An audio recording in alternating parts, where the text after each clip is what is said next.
On today's show, 3 questions. Number 1, the S&P 500 reaches 5,000 levels. So what? Number 2, are you forgetting something? Number 3, is disability insurance actually worth it? Let's go. Welcome to Dentist Money's 2 cents, where we help dentists navigate all the noise. I'm Matt. I'm Victoria. And I'm Rabih. Boom, we didn't even practice that. We got it, guys. This is We have it down. We have it down. This is a special international edition of 2 cents. I am currently sitting on my couch in my room in El Salvador, while you guys and Rabih and I are not. and you and Rabih are not here. You're not here, but I am here. I'm going to give a quick shout out to Elevation Association, group out of Idaho, Dr. Dan Nilsson, Dr. Jared Hill. They are fantastic. Check them out. They have a group called Elevation Association where they've invited us out. We went to Panama last year. This year's El Salvador. They do some of the best, funnest CE trips. So we're all here with a bunch of dentists. We spoke today, and we're doing a bunch of activities, and then we're doing CE throughout the week. So if you are adventurous and you like to get CE in fun places, you should definitely check out Elevation Association. They're incredible. So I needed to give them a little plug. But let's jump in. Rabih, the S&P 500 reaches 5,000 levels. So what? So what? Before I answer what, I need to relate it to economic news to tell you how we got to the 5,000 level. Yeah, of course, obviously. Yeah. Right? So our earnings season is around 75-80% done. And with that comes like statistics on how well the economic calendar was for each company putting out their earnings. And as of now, we've gotten 350 companies out of the 500 have issued their earnings, and 80% of them reported earnings actually above analyst estimates. Historically, usually in a good earnings season, companies report around 66% of the companies report above the analyst estimates. It's hard to say analyst estimates in the same sentence. I'm so sorry. Analyst estimates. Say that Analyst 3 times fast. So hard. So in summary, on average, 66% of the companies report above, but this time we've got 80%. And when it comes to revenues, like the growth in revenues year over year since Q1 or actually Q4 2022 compared to Q4 2023 is 3.4% higher, and when it comes to earnings, it's 9.2% higher. So we've gotten a really good earnings seasons, historically speaking, and this did nothing but fuel the market. Everyone got so hyped. The forward PE ratio on the S&P 500 right now is like 20, which is like bull market territory. This, along with Fed communication that, they're not going to raise interest rates anymore, and now we're talking about when they were going to cut, all fueled the market into a very good bullish sentiment, making all-time highs at the beginning of February, right? Actually, end of January. And now we are looking at a S&P 500 level in the 5,000s, which is the first time we ever see it, right? Since the last week and a half, we've actually hovered around the 5,027, 5,010 level, and we haven't been moving much further. And this relates us to the latest piece of economic news that came up, which was the CPI. So the CPI headline is just the inflation indicator that we all know of, and the one that's been moving the most and leading the way, dropping month over month, telling us that inflation is going down. And as of previous estimates, December, we said that, inflation is core inflation, CPI, is at 3.9%. We expect it to drop 3.7 year over year basis once we get the data for January. Surprise, surprise, it came in as flat at 3.9. So core inflation measured by the CPI on a year over year basis, when we look at December data versus January data, came in unchanged. The market did not like that, and it stopped moving up.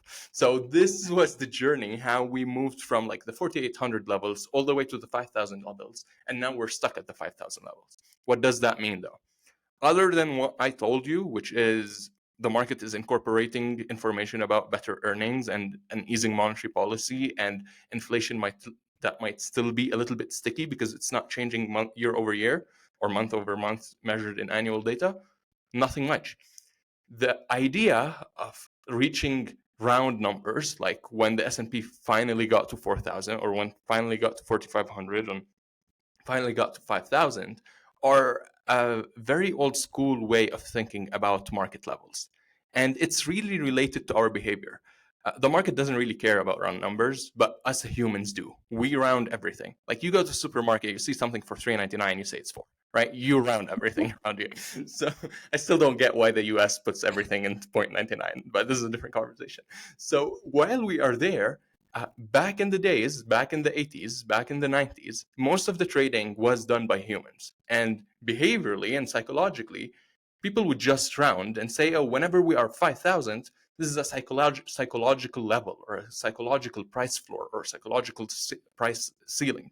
And you would expect, if you are a trader back in the 80s and 90s, that most of the trades are going to be accumulated or surrounding that round number. So you'd expect people to trade more at the 5,000 level versus the 9,000, 4,938, like a very random non-round number. However, going into the 21st century, all of that changed. Right now, over 90% of all trades every single day are pushed by machines and algorithms, and not really human. So unless the machine is really good enough that it has behavioral biases like a human, those round numbers don't make sense. And on top of that, going forward, we are going to be seeing those round numbers more and more often, because moving from the 4,000 level to the 5,000 level means that the market went up 25%. But going from the 5,000 level to the 6,000 level means the market's only moving 20%. And from the 6th to the 7th, even a smaller percentage. And the market moves in percentages. Like, if we're going to get an average return of 10 years, 10% per year, in a sense, right? If you are at the 10,000 level, you would expect by the end of the year to get to the 11,000 level. You So don't have to wait. move, yeah. It's a 10% move. The percentage change is what's usually constant in the market, not the dollar amount. So that's why you look at the Dow Jones, which is at like 38,000. Well, it was 37,000 like a couple of months ago. Yeah. And we should just start getting used to this more and more often. It's just that the index we've been tracking was in smaller numbers, just like a dollar amount, that we don't see those round numbers more often. It doesn't tell us anything else. Got it. Even though we love stories and the media loves stories, and so we're telling stories that are all around those round numbers. Rabih, maybe you don't know this off the top of your head, but you said about 80%-ish of companies reporting have beat analyst estimates. Mm-hmm. Any area of the market that's done better than others, or any area of the market would you say has done poorly? Like, are there patterns there that we're seeing at all? I don't have it on top of my head. I'm pulling the report as we speak, but something that I know is that if you exclude the earnings of the oil industry, you would have actually done better. So, like, from an earnings perspective, gross earnings growth year to year was 9.2%, as we mentioned. But if you exclude the energy sector, that actual growth was 12.7%. Dang. And from a revenue perspective, it was 3.4% year over year. But if you exclude energy, it's 4.8%. But energy as a sector is very volatile in its nature.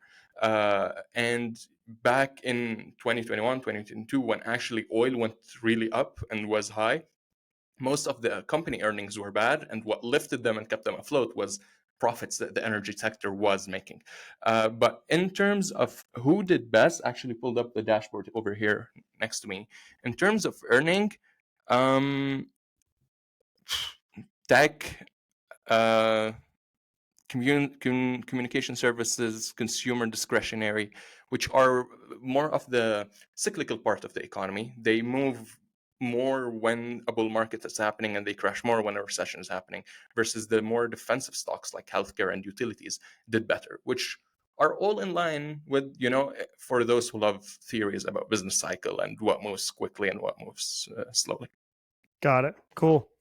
That's awesome. Victoria? Wait, so I have a Go ahead. question. So I feel like I've seen this like in just retail investors, like when the market's doing really well or earnings are looking really strong, what do you say to the people? I mean, this can go to Rabih and Matt, who are like kind of waiting for the floor to drop. Like, oh, it's at a high right now, so that's like it's so expensive, so I should change my investment strategy. What would you say to some folks who are listening to that? Yeah, I've got that. I mean, every time, whenever this comes up, my response is, it's always a good time to invest. It just never feels like it. Right. It never feels, because of what you're saying, Victoria, because we are, as humans, driven very much by fear, and this has been backed up by study after study after study, that loss aversion is so real. Right. And this could be a whole other podcast around what, the origins of that. But because we're so, as humans, averse to loss, we feel it so much, we're so scared of it, it always is going to feel like, and not only that, you add on top of that the media and the stories, and pessimism always sounds so smart. So all of that is basically saying we are navigating an ecosystem that is constantly working against us and constantly making us feel like this big scary world is out to get us, and you should never invest. And it's, to your point, right now things are going about as well as you possibly can go from a market perspective, right? I mean, Rabih can tell me if I'm wrong, but all the signs pointing towards it being bullish. We're hitting all-time highs.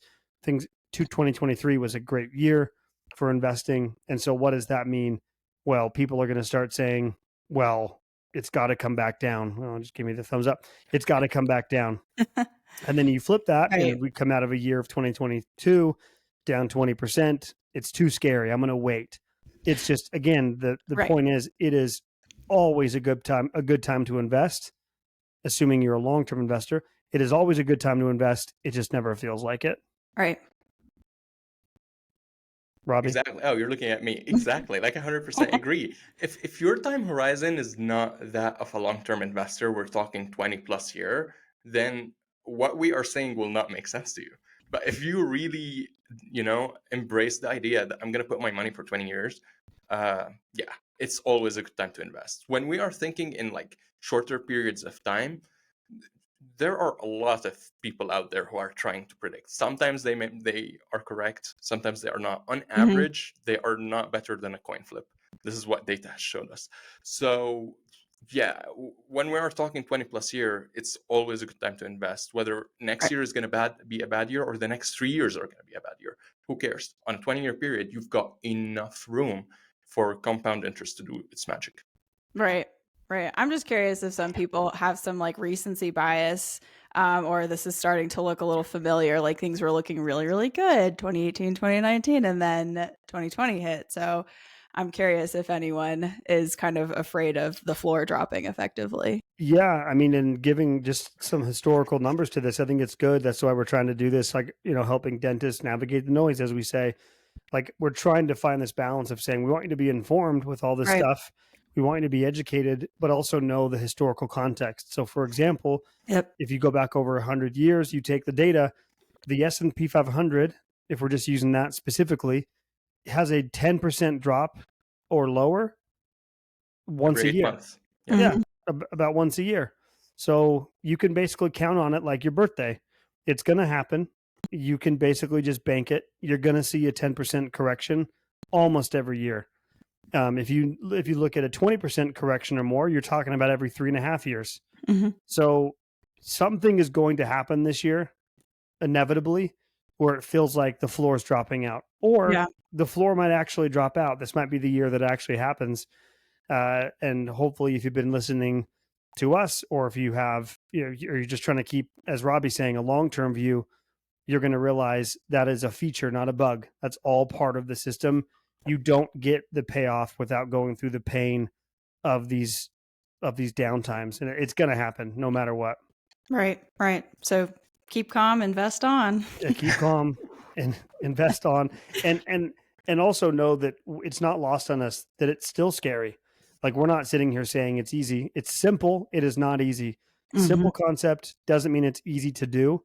It is scary. It's scary for us, by the way. We're investing. We know how this feels in seeing our money drop or seeing the scary times. COVID was one of the scariest times of my whole career, probably the scariest time. So we completely understand, and we're not out there disparaging people of saying you're an idiot for, you know, for wanting to get out or having these feelings. This is totally Dave normal. Ramsey. Dave Ramsey. Totally normal stuff to feel this way. We're here to hopefully keep you in your seat is the goal. Yep. Love it. Rabih, anything you'd add to that? Perfect. Words of wisdom. Perfect. Oh You my get a gosh, you're perfect so score? sweet. Robbie's never given me a perfect score. Rabih and I, He can't though, by principle. Rabih and I have had a couple of spats on the last couple of shows. So he's being extra nice because he feels bad for me because he had to tell me how wrong I was. I had to call myself out, and I happily did so. The story, the moral of the story always is, if you ever get into a little bit of a disagreement with Rabih, the answer is he's right. Pretty much, just go with that. No. Just go with that. Okay. I disagree, but I'll leave. Here we go again. Here we Leave it go. at that. All right, Victoria, are you forgetting something? Is the question. Go ahead. Take it away. The answer is most likely. Probably. So, Yeah, probably. Which thing am I forgetting on my Yeah. mental list? No, today I want to talk about the true cost of forgotten 401k accounts. So it is actually very, very common for people to just entirely forget that they have an old 401k. I mean, I've talked to so many dentists who are like, oh yeah, I was like a lifeguard for a while, or I did this part-time job or something. And they just remember that there's this chunk of money that's been growing for kind of a while. I mean, it's not like life-changing money, but it's, you know, significant. Or it could be growing and it's not invested. Yes, I have heard, I haven't seen this personally with any of my clients, luckily, but I've had some horror stories from colleagues where for decades, the money was sitting in cash and this money that they were relying on just wasn't what it needed to be for them to retire. So that's the most dangerous cost of all of this, right? But of course, I had to come at you all with my study stats. study buddy. I need my own intro. You need a theme song. Yeah, just not that one, Matt. Yeah, definitely not that. Sure. I think we'll start losing listeners. I planned that for you. I literally planned them. Whatever. Okay, No, we'll save it for like the DA after hours. Matt's acapella edition. Buddy, buddy. Okay, sorry. Go ahead. This is worse than the clapping. Rabih's like, I hate you all. Yeah, it's fine. All right. So there are approximately 29.2 million 401k accounts that are considered left behind or that is forgotten. Wild. Yeah, like over 29 million of them. Like how many people are in the US? 250 million? 350. I was going to say that's like what, like 8% of the population or something? A good chunk of them. And actually, if you look at like the dollar amount, so within those 29.2 million 401k accounts, it holds approximately $1.65 trillion in assets. That is crazy. And that was pulled from May last year. So like a significant amount of money is sitting in forgotten 401k accounts. And to put it into a percentage, about 25% of all 401k assets are sitting in forgotten. Yeah. That is crazy. 25%. Yeah. So, wow. Yeah. So if you're a dentist and maybe you had an old job or something, you might want to consider looking. There's companies out there that'll help you find it. So yeah, you probably are forgetting something. So hit these numbers. I'm looking here at the doc, and you've got it's kind of the massive increase here since 21. Can you talk about this? Yes. So this problem of people forgetting their 401ks got a lot worse with the Great Resignation. I was a part of this. So what that would have been, what was it? Like 2020, 2021, when a lot of folks were changing jobs.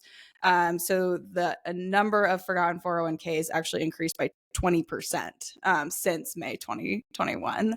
So more and more people are forgetting their money, which is no bueno. Yeah, that's wild. It's one of those things that's so interesting of like the things people focus on versus the things people forget, right? It's kind of this whole idea of like tripping over dollars to save pennies.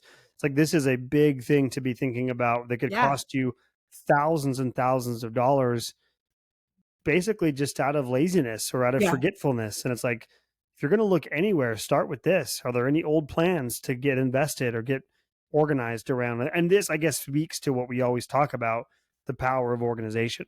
Yes. Yeah, absolutely. And to highlight what you said there, or kind of keep going down that path, the dangers of this. I mean, first and foremost, if it's sitting in cash, that's your biggest danger, right? Two, I guess the biggest danger is just forgetting about it entirely Yep. and never remembering that it was there ever. Two, probably if it's just sitting in cash for a really long time, that's got to sting when you come back to it and realize it hasn't been growing. That definitely happens. But the other thing here is you don't realize, fees can go up while you're not paying attention to it. You don't need to sign anything for them to increase their fees. And most people have no idea what they're paying for their 401k. And I think I saw 71% of people don't know what their 401k investment fees are. Wow. Yeah, that makes sense. And so to give some context to this, I guess someone might be thinking, how is it possible to have a 401k out there that is not invested? Like maybe you're thinking, oh, well, I understand, like you forget about it, but how is it not invested? It actually happened. The reason why this happens a lot is because in most of these plans, there's what's called a force out provision. So if you are investing in a plan, let's say in an old practice, you've built up some money, but let's say it's $10,000, whatever.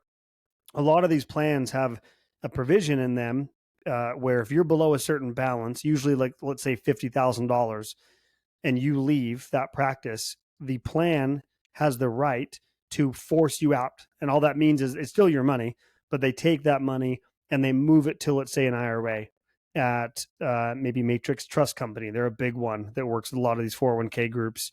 Maybe it's Fidelity, a big brokerage firm, whatever. But that money to be forced out is liquidated. So whatever investment it was in, it is sold and then moved. So if again, this is a huge cost to an opportunity cost to you. If that money's sitting there in an IRA for 5, 10, 15, who knows how many years, that's possibly thousands and thousands of dollars of compounding that you're giving up. And what would this take to go find this? Probably not that much time to go find your 401k. Yeah. I mean, like I said, there's lots of companies out there that'll do the digging for you. Cause I think, it's a lot of paperwork and it's a lot of like digging through your email. So I get it. But like you said, Matt, like this could cost you thousands of dollars, if not more, over the course of your life. So it's absolutely worth it to double check, look at the rearview mirror to make sure you're not leaving anything behind, and use your resources. Like I said, there's plenty of companies out there that'll look it up for you. Totally. Yeah. And again, just another kind of plug of how important it is to be organized. This is mind blowing. I had no idea the scale of this. 30 million accounts, almost $7 trillion in assets. That's pretty wild. Yeah. Rabih, any thoughts on this at all? Yeah, I'm thinking this number might not even be as big as we think, because I'm thinking of all the people who know they have a 401k, they are putting money in it, and they are assuming it's getting invested. But and you guys can speak better to this, but like a 401k is just an account, it's not an investment. You have to actually go into the account and choose an investment selection. So just putting money into a 401k doesn't mean it's invested. So if we think of like the money in 401ks that's not being efficiently utilized, I think it's an even bigger number, which makes this even more jaw-dropping.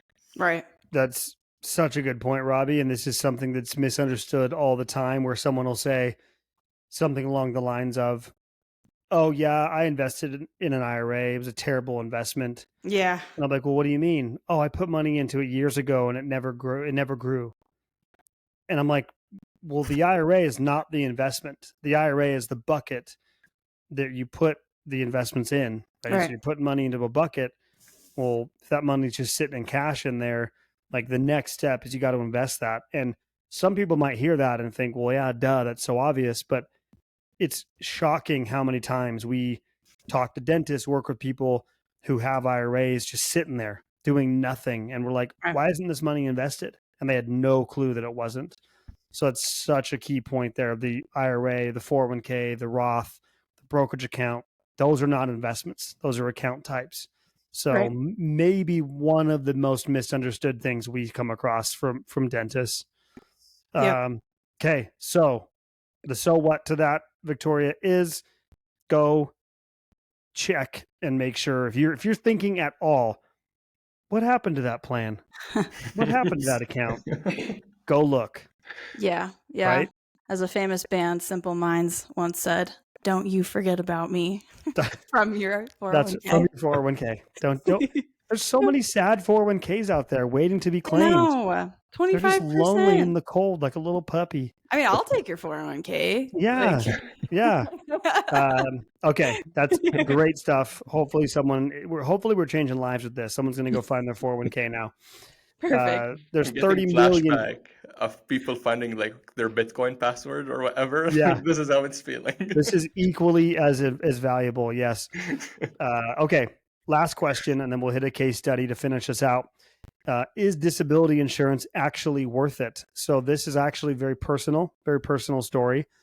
This just happened to answer this question of, is disability actually worth it? The short answer is it absolutely is.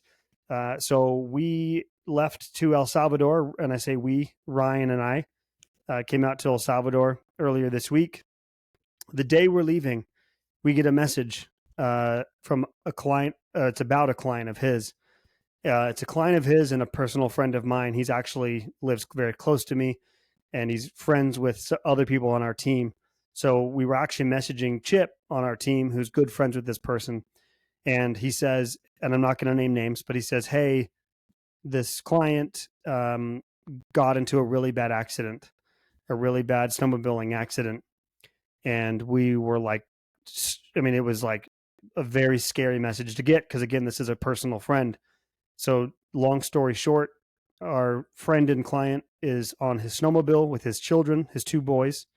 He is driving down the road and tries to pass a snowcat. If you don't know what a snowcat is, they're about an 8,000-pound machine that drives you up the mountain so you can go ski in these areas that a ski lift may not be able to get you to. So he's on a snowmobile with his two boys, and he's going to pass the snowcat. He hits a snowbank, and he flips over in front of the snowcat, and he is run over. Him and his child are run over. Luckily, they are okay. They're not life-threatening. Their injuries are not life-threatening. They got him out. The people that were on the snowcat or in the snowcat, a few of them happened to be doctors, thankfully, and they were able to save them, get them out of there. Extensive injuries, really bad. They're lucky to be alive. But our client, we are now basically going into damage control mode to try to figure out what to do next. Our client damaged his arm. He broke his ulna and had a nerve pinched down his arm where he's got very limited use of his hand right now. They're not totally sure how long that's going to take to fully recover. They're guessing somewhere in the 5 to 6 month range. So we were talking, Ryan and I were talking, obviously very shaken from all of this. Again, personal friends of these people and just hoping they're okay. He's okay. He's going to be able to figure this out. And we're working to help him through this. But Ryan and I were talking. Fortunately, he has got extensive disability coverage. We've already made the claims. He's going through all of this. But Ryan and I were talking and we're like, how many times have we had pushback from dentists to not get disability? Because it's expensive, because it's not sexy, it's not fun. But I was thinking about this quote from Carl Richards, who says, risk is the thing. How does he say it? He says, risk is what's left over after you think you've thought of everything else. Mm-hmm. Risk is the thing that you don't see coming and you can't plan for. You can't plan to be surprised because that's the point of a surprise. And that goes both ways. That's positive and negative. So here's this client driving down the road, hanging out with his kids, and in a split second, his life is forever changed. Yeah. And if he didn't have disability, if he didn't have that coverage, what would happen with his life? I can't even imagine what would happen. So I wanted to share that story because it's so fresh and we're working through this right now and it hits so close to home. And it was more of like a public service announcement. Please, please, please. We were telling this story to some dentists here in El Salvador, and a couple of them were like, holy cow, I don't have disability insurance. So please look into this. it's something you don't need until you need it. And when you need it, you need it a lot. So definitely something to consider. Any thoughts from you guys on this? That's just horrifying. Like, I can't believe that happened to them. I'm glad they're okay. Yeah, it's kind of unbelievable. I mean, the fact that they're alive is incredible. Right. Um, And thank goodness he has a disability, because you're right. There's so many dentists that push back on that. Like, I don't need it. For sure. Until you do. And I guess it goes without saying here, we don't sell disability insurance. So this is not like this isn't a sales story. This isn't like using some story to pitch anybody anything from our end. It's truly like, hey, we want you to learn from a collective experience of things that we see. And this one really rattled us. And so we're, again, first and foremost, wanting him to be okay, his family to be okay. They're such an incredible family, but also kind of saying, like, can we use this to help other dentists learn and get into a position where they're better off if they, than they were before. Rabih, any thoughts? You got your mind's turning. Yeah, when you said I want to tell you a story and I want to get your reaction fresh on the podcast, I thought it would be a good story. No, it is good, I guess, in the sense that they lived and they are okay. And yes, all signs are pointing to them having a full recovery. That's great to hear. It's a very unfortunate story, but and me being the realist I am, this is part of life and it's gonna happen. Like, we're not gonna be surprised that people go into accidents and their life changes forever. But what is smart about it is that when this burden hits, there's less of a burden to deal with simply because you prepared beforehand. The burden is going to happen. This is a big part of life, whether it was the death of a family member, a personal injury, whatever inconvenience of it can be. However, you can always lessen the magnitude of it by making many sacrifices ahead of time to prepare for it. Yeah. The true like CFP nerd answer here, honestly, when we talk about insurance, and this is what Ryan and I were talking about, is like the barometer here is anything that is low frequency but high consequence needs to be insured. And this is the definition of this. Like, the chances or the frequency of you getting into an accident like this is pretty minimal, or like the chance of it happening a lot. But when it does happen, the consequence is so high. That is something you can't, like, you have to transfer that risk to a company to protect yourself for the most part, because the consequence is so big. So it's something you don't think about until it happens, and you never know if it's going to be you or someone close to you or whatever. The data behind this truly is there's a ton of data to back this up. And it's so funny, we get so much pushback on disability insurance, and for a good reason. It's more expensive. But 1 in 4, it's pretty consistent. 1 in 4 people who have a disability insurance policy will use it. And I don't know this data. We probably need to go dig into this, and I will now with this story. My guess is it's actually higher with dentists. And the reason being is the things that can happen to a dentist that would require you to use a disability insurance, because it's your hands. You break a finger and have surgery on a finger, and you're going to need disability. Someone like us, like, we can do our work with a lot of different injuries.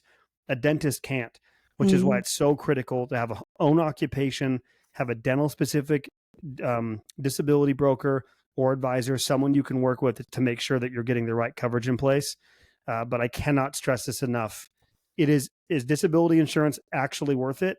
Unequivocally, absolutely yes. You have to have it. Yeah.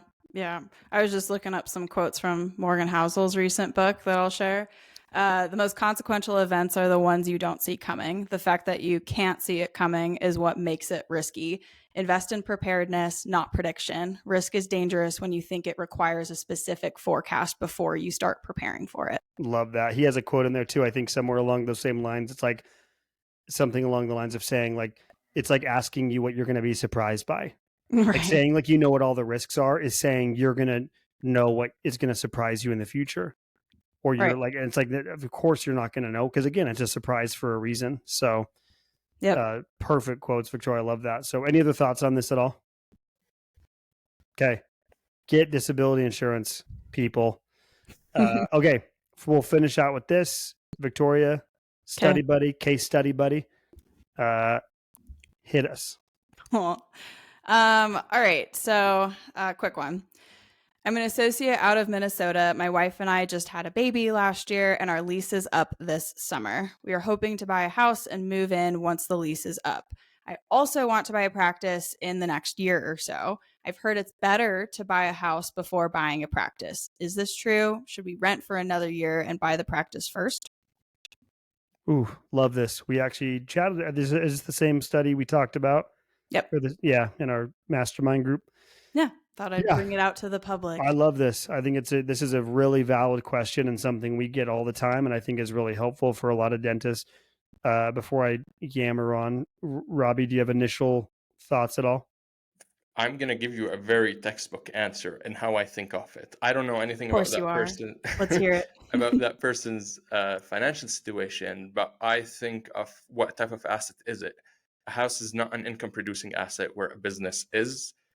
In both situations, whether you are buying a house or you're buying an asset, you are actually leveraging your financial situation. You are taking on debt, which makes you in a more fragile position from like pure numbers perspective.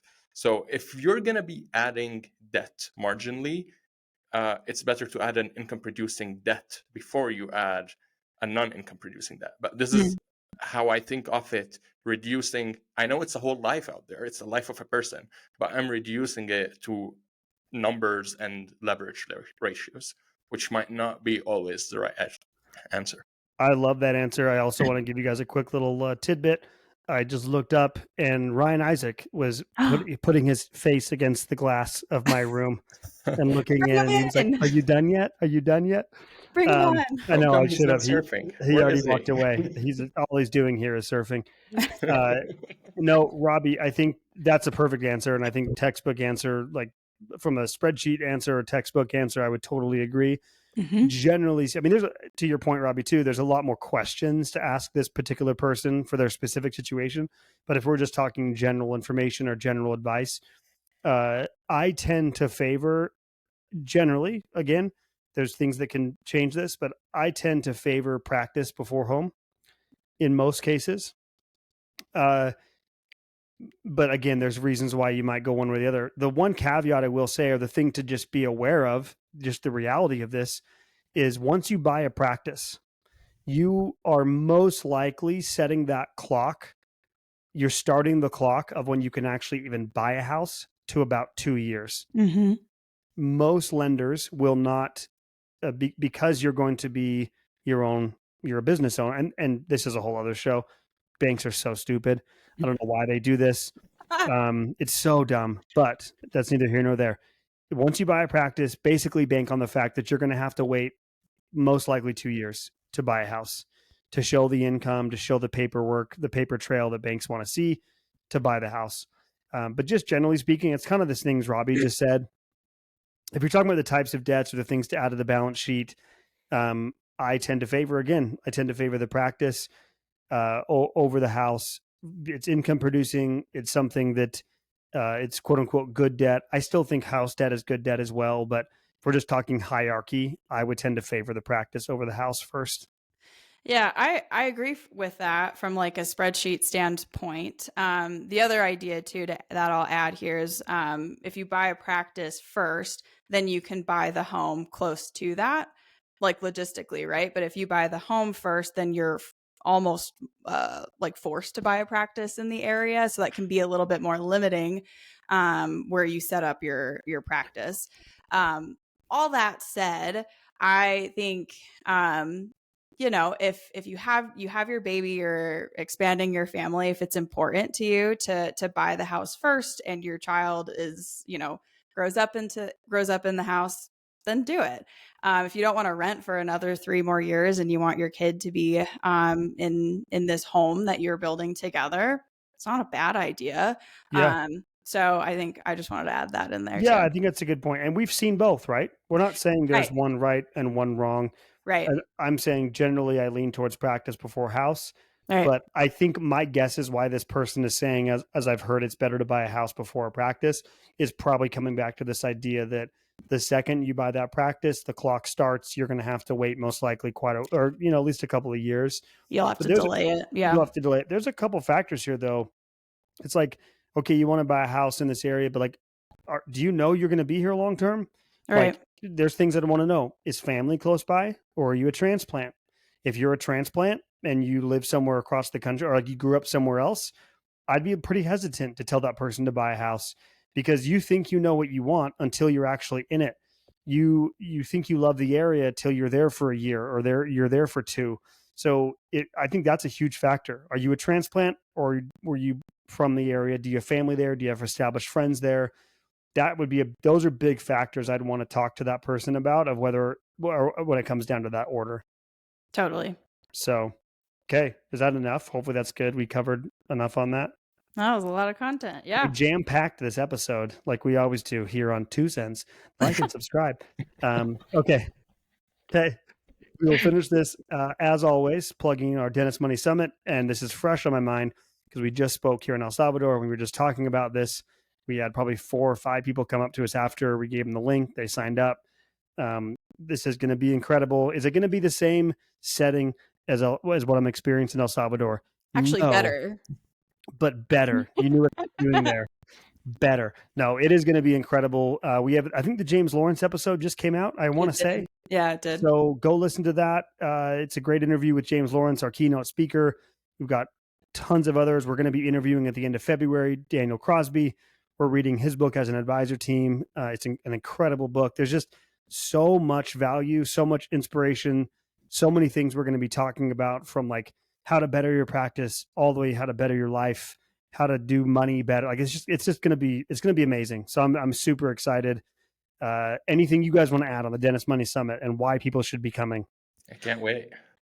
Yeah. Come hang out with us. Do you want to just tell us one more time that you're in El Salvador? Because I don't think you Yeah, mentioned it. have I been flexing enough on it? No, actually. So I don't know if I told you. Wait, where are you? I'm in El Salvador. It's a country in Central Oh. America, just north of Panama. Got it. It borders Honduras, I think. Yeah. We're on the Pacific side, the ocean. Got The it. water is like how long- 80 degrees. How long are you I'm out here there for like a week. Yeah, it's Oh, okay. incredible. Got Yeah, it. it's In El Salvador. El Salvador. Got it. Yep. Got yep. it. And where are we, Victoria? Salt Lake City, baby. In the office. I don't love the attitude right now. We're Hey. gonna end. You're the one that's in El Salvador, I'm and in we're El Salvador. stuck, and it's gloomy and it's gray out here, and I'm like, I just want to get sunburnt just so bad You somewhere. know where you should come? Where? You should come to Park City in June Where? Yeah, you could. or El Salvador. Go forth and live your rich life. Till next time. Bye-bye.